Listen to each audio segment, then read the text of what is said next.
What's up, everyone, and welcome into another episode of Wizards Latest. I'm your host and DC sports fan, Ben Robertson, and on this page, we break down all the biggest headlines surrounding the Washington Wizards. So, as always, make sure you hit those like and subscribe buttons down below. Drop your comments with any thoughts you might have on this video or anything you want to hear me talk about in the future. Today, I want to chat about some big upsets at the Eurobasket tournament. Then we'll chat a little bit about Bilal Coulibaly's struggles in Eurobasket this year. Let's break down who will be the Wizards' best player in 3 years. And lastly, Bub Carrington has made an interesting move. Want to talk about that just a little bit.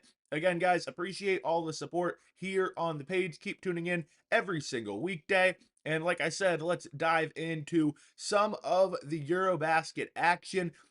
We were kind of hoping for that France versus Serbia matchup in the quarterfinals. Well, not going to happen. Both teams were eliminated by a little bit of upset losses. France falling 80-70 at the hands of Georgia, and Serbia fell 92-86 to Finland.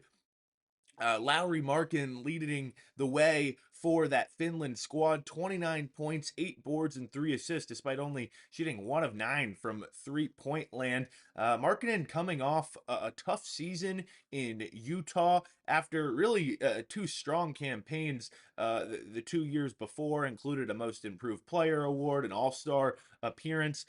A guy that honestly finds his name in trade talks in the NBA a whole bunch. I've even seen it suggested Washington honestly could be interested there. 4-year, $195 million contract extension he agreed to is probably going to be the biggest factor, the biggest deterrent for the Washington front office to going after a guy like Markkinen. I just think that massive deal for a 28-year-old, that's probably not, in the team's timeline, probably isn't going to make a whole bunch of sense. However, he looked really good, and I think has looked pretty good here in Eurobasket, despite maybe the field goal percentages not being tremendous. He's led the way for that Finland squad. Obviously, a big upset there over Serbia. Serbia and France really going into the Eurobasket tournament and throughout the tournament were two of the top 3 favorites to win the whole thing. Around the league, kind of the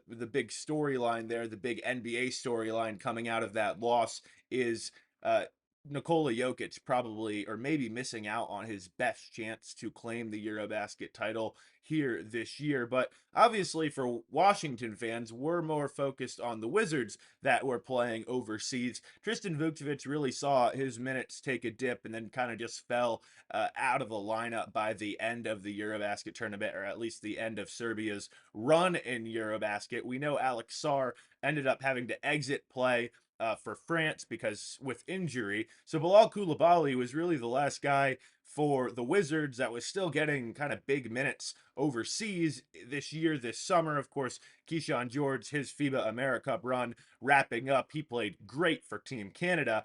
But for Bilal, I want to chat really a little bit about his struggles here in Eurobasket. He opened things up with 2 really strong performances and kind of kept waiting for him to get going offensively again, and it just never sort of came through, never really happened. Fouled out in just 9 minutes in that Poland game was obviously kind of the big eye-catching headline in terms of maybe his worst performance there here this summer. But uh, I feel like this is sort of maybe a little bit of a trend here for Bilal Coulibaly. Remember, after his first 2 seasons, he really kind of started things out pretty strong and ended up kind of having both of those years cut short, but it already sort of tailed off as the years had progressed. I think it's a big year 3 for him, and excited to just see if he can carry some strong play and kind of what we know he can do throughout the entire season. Again, big year 3 for Bilal Coulibaly, and hope he can kind of bounce back, honestly, from a tough last few games, especially offensively for him at the Eurobasket tournament. But next thing I want to chat about here today is Bleacher Report released who they think will be every team in the league's best player in 3 years. And honestly, I was expecting right away. When I saw this article, saw the headline, I was kind of figuring it was going to be Trey Johnson on this list, and they listed Alex Sarr, of course, last year's number 2 overall pick. And the article praises Sarr's defensive potential, like part of his offensive game, passing ability, the ball handling, the willingness to shoot, maybe not the percentage from either 2 point or 3 point range.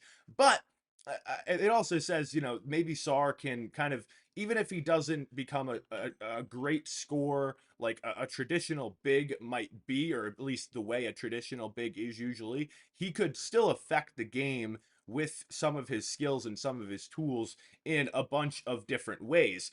And so I kind of like that they put Sarr here and not Trey Johnson, even though I love Trey Johnson's game. I love his potential and kind of his potential scoring ability at the NBA level. I've said here on the page that if Alex Sarr pans out the way maybe I'm hoping he can, at least, he really could become an X Factor type player with his defensive ability. And unless this is just kind of expecting Trey to maybe not pan out or maybe not reach his potential, if Sarr is our best player in 3 years or in 3 years' time, I mean, that means he has really just blossomed and kind of figured out all of those tools and all of the pieces to his game he needs. And again, unless it just means Trey just has struggled, which I'm not really expecting, Alex Sarr being the Wizards' best player in 3 years would be awesome. That would be great. And because I think Trey is going to be a really good player. So if Sarr is even better, well, good for Wizards fans. So last thing I want to chat about here today, Bub Carrington. He'll be switching agents, joining Rich Paul and Clutch Sports. Looks like agent Anthony Fields, as well as CEO, of course, Rich Paul, will be working with Bub.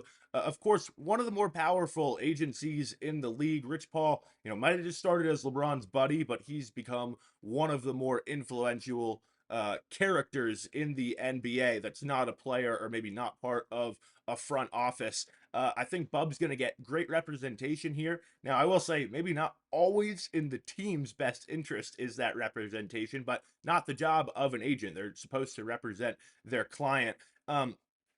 Clutch also has a history of bringing their clients together and kind of pairing them up, on the same team. Wonder if maybe that has any influence here in DC. Of course, this team trying to rebuild here these last few years, and we're hoping by next season really starting to get back into contention, trying to compete and get back into the playoffs, push back up to the top of the NBA. We'll keep you posted on all the moves the Wizards make right here on the page. So make sure you've hit those like and subscribe buttons down below. Drop your comments and any thoughts you might have on this video or anything you want to hear me talk about in the future. Appreciate all the support here on the page, and thanks for watching another episode of Wizards Latest.